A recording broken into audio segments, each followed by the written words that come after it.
Olá, meus queridos estudiosos da Palavra do Senhor. Estamos com um novo tema para esta semana. É o nosso penúltimo tema do guia de estudos deste trimestre. E esta semana vamos estar estudando como lidar com os textos difíceis da Bíblia. Se você é um estudioso fiel da Palavra de Deus, se você tem tido curiosidade de descobrir o que Deus tem na sua palavra, qual é a mensagem que Deus tem para você, com certeza você já se deparou com alguns textos que são difíceis de entendimento. Tenho me deparado com muitas pessoas que me perguntam. A indagação é a seguinte: professor, por que existem textos difíceis na Bíblia? A Bíblia não é a palavra de Deus? Não é um recado amoroso de Deus? E por que Deus usaria uma linguagem tão difícil para pessoas que Ele ama? Convém salientarmos que, como já dissemos antes, a Bíblia foi inspirada por Deus, mas Deus permitiu que seres humanos participassem. Homens santos falaram da parte de Deus, mas santo aqui no sentido de separado para aquele serviço. Mas eram homens pecadores.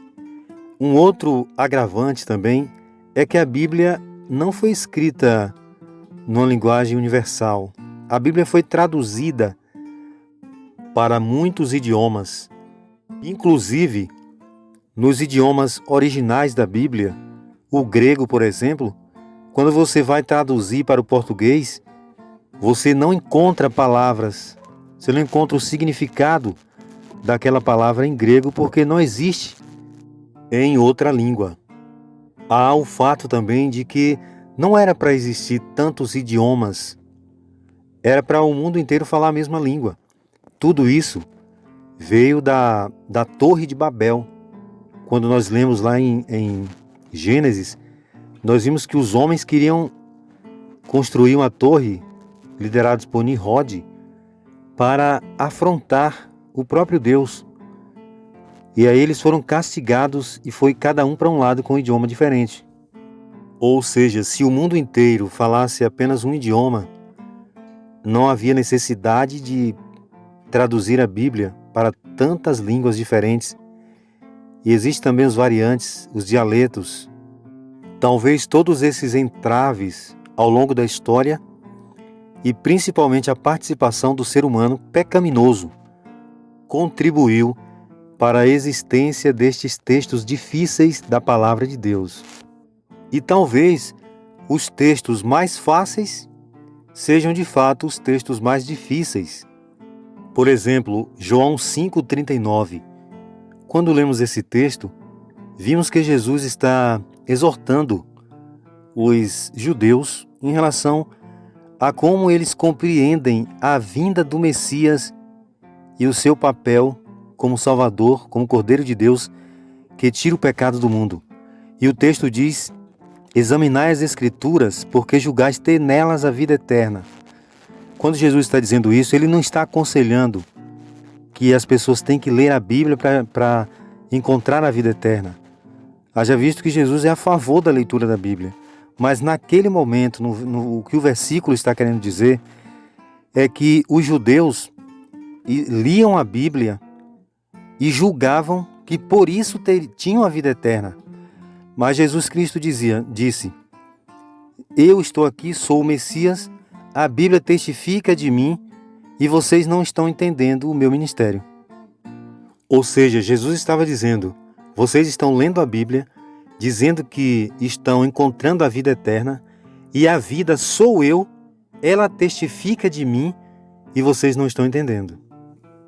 E por incrível que pareça, apesar dessa nossa introdução, a lição desta semana não vai se prender a falar sobre textos difíceis em si, mas o tema geral é como nós devemos nos portar, como devemos lidar, que estratégia devemos usar quando nos deparamos com textos difíceis da palavra. O próprio Pedro, escritor da Palavra de Deus, teve essa experiência de se deparar com textos difíceis.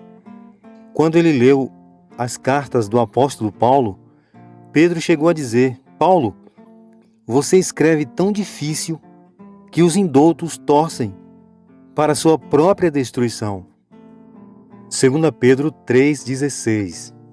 Existe também uma regra muito conhecida no meio teológico, onde o texto fácil explica o texto difícil. E a palavra de Deus, ela tem essa prerrogativa de explicar a si mesma. Agora, existem muitas pessoas que estudam a Bíblia para se tornarem uma espécie de intelectuais espirituais. A palavra de Deus, ela jamais teve essa função. A Bíblia não tem a função de formar intelectuais, porque não adianta você conhecer todas as profecias bíblicas e talvez não saber tratar ou não saber lidar com uma pessoa que está do seu lado. Conhecer as profecias do tempo do fim, saber quem é a besta do Apocalipse e não saber quem é Jesus. Mas como podemos então lidar com os textos difíceis da palavra de Deus? O primeiro passo é a consciência de que aqui na Terra não saberemos de tudo. Um outro ponto é que a grande maioria dos textos bíblicos são fáceis. Então você não pode deixar que os poucos textos difíceis desanime seu estudo. Um outro ponto importante é ter a consciência de que nosso conhecimento é limitado. Devemos também reconhecer que a Bíblia tem aparentes contradições, mas que se harmonizam ao longo do seu estudo completo. A Bíblia tem discrepâncias? Sim, mas são poucas, são erros mínimos cometidos pelos copistas e tradutores. Quando lemos 2 Timóteo 2, 10 a 15, vimos que Paulo aconselha Timóteo a se tornar um estudioso da palavra e também saber usar aquilo que ele aprendeu na Bíblia. E, tecnicamente falando, podemos usar uma estratégia, porque a Bíblia tem uma abordagem sincera e cuidadosa, e essa deve ser a nossa atitude em relação à sua leitura. Podemos fazer uma leitura com sinceridade. A sinceridade nos ajuda a enfrentarmos as dificuldades. Devemos lê-la também com honestidade, porque a honestidade nos livra da superficialidade. Não adianta você explicar um texto de forma equivocada, porque um exame mais profundo vai te desmascarar. Um outro ponto bastante importante também na leitura da Bíblia e na interpretação é o cuidado. O cuidado evita apresentar informações fora do contexto. E existe um efeito colateral positivo quando você estuda a Bíblia com sinceridade, que é a confiança. A sinceridade no estudo da palavra de Deus gera a confiança, porque a nossa lógica própria, quando nós estudamos a Bíblia buscando nossa própria lógica, nós podemos ser afetados pela rejeição. E a rejeição de parte da palavra de Deus pode gerar rejeição também em outras partes.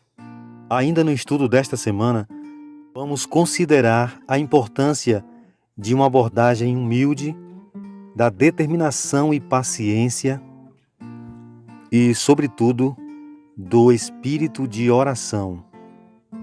E que o Senhor Deus abençoe nossas vidas e nos conceda compreensão da sua palavra.